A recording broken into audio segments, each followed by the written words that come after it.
হালাল পয়সা থেকে আমরা যে পশু কুরবানি করেছি সেই পশু নিজের পবিত্রতা বজায় রেখে, কেন অনেকে দেখা যায় এই হালাল কাজকে ফেসবুক এবং বিভিন্ন জায়গায় আপলোড করে মানুষকে দেখাতে চায়।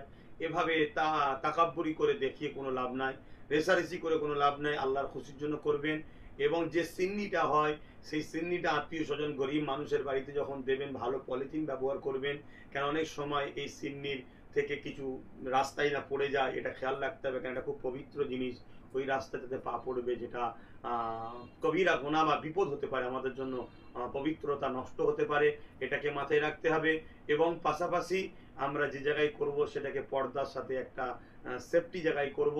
বাকি যেগুলো যেগুলো আমাদের প্রয়োজন নয় সেই জিনিসগুলোকে চেষ্টা করবেন মাটি খুঁড়ে দাফন করে দেওয়া, পুঁতে দেওয়া, দিয়ে মাটি চাপা দেওয়া, তাহলে সেটার কোনো দুর্গন্ধ ছড়াবে না, ভাইরাস ছড়াবে না, পরিবেশ দূষণ হবে না, এবং অবেলা পশুদের মুখে চারিদিকে ছড়িয়েও যাবে না। এগুলোকে আমাদের খেয়াল রাখতে হবে।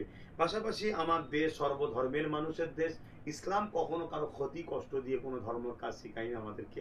তাই আমি এমন কোনো কাজ করব না অন্য মানুষের যেন কষ্ট না হয়, সেটাকেও মাথায় রাখতে হবে। আরেকটা কথা, আমরা আত্মীয় স্বজনের বাড়িতে যেতে গিয়ে এই সময় দেখা যায় অনেক বাইক দুর্ঘটনা ঘটে। গাড়ি আস্তে আস্তে নিয়ে যাবেন, যে সামানগুলো নিয়ে যাবেন ভালো প্যাকিংয়ে নিয়ে যাবেন, বা কালো পলিথিনে নিয়ে যাবেন, এবং ব্যাগ ভালো নিয়ে যাবেন, এগুলো করবেন।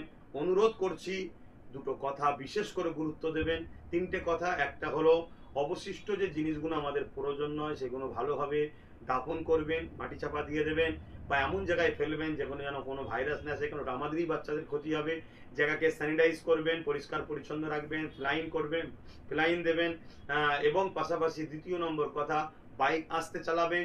তৃতীয় নম্বর কথা, বিশেষ করে গুরুত্ব দেবেন, দয়া করে বলছি, এই পবিত্র জিনিসকে নষ্ট করবেন না, ফেসবুকে দিয়ে হাত দিয়ে নিজের যে কুরবানির যে স্বভাব তা থেকে বঞ্চিত হবেন না। এই কথাগুলো আশা রাখছি আপনারা রাখবেন। আরো কুরবানি নিয়ে বহুত কথা আছে, বিরাট বড় বিষয় এটা।